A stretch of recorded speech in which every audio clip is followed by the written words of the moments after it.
Well, hello, folks. I'm Dr. Cecil Cockerham, and our culture, whatever yours may be, is very important.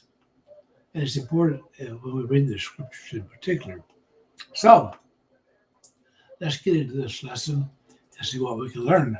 So, why do we read a book written in Hebrew or Greek 2,000 years ago, an Eastern culture in English from a Western mindset after it has been modified, mistranslated, and not properly taught in context?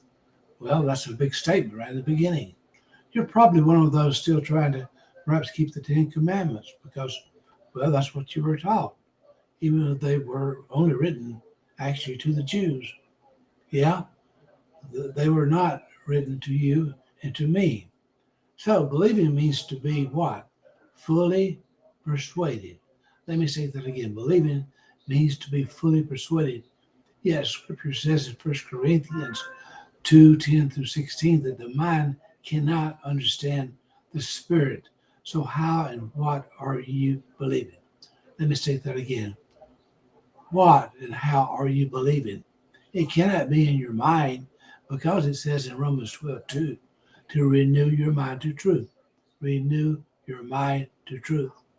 But how can you do that if your mind can never understand this truth?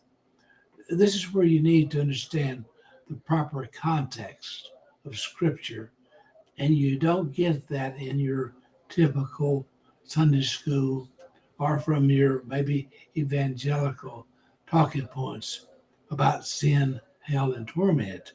Well, that's what you normally hear at church, at the church house every week. But Romans 12:2 means to think from a new mind, because obviously the carnal one cannot understand. The new mind is the mind of Christ. Let me say that again. The new mind is the mind of Christ. Where is that? It's in you. It's in me. It's the inner man, the spirit, that is one with God. So when you know the truth, that truth sets you free. No book, no preacher, no priest in the pulpit can set you free. It's knowing the truth. It's knowing the truth that sets you free of all religions, rules, do's, and don'ts. So, how do you believe God when you don't even know who or what God this is that we're talking about? When you pray to God, what specifically are you praying to? You should probably be asking that question first rather than what I've talked about so far. Get that answer of who or what God is, and don't mean your Sunday school's answer as there's the God, the Father in heaven above. Well, that's maybe the typical answer you might get because God is not outside of you. Jesus said the kingdom is within you and me. So let's get that specifically understood of who and what God is. The kingdom is within. God is not He. God is not a separate entity from you and from me. God is not in the sky.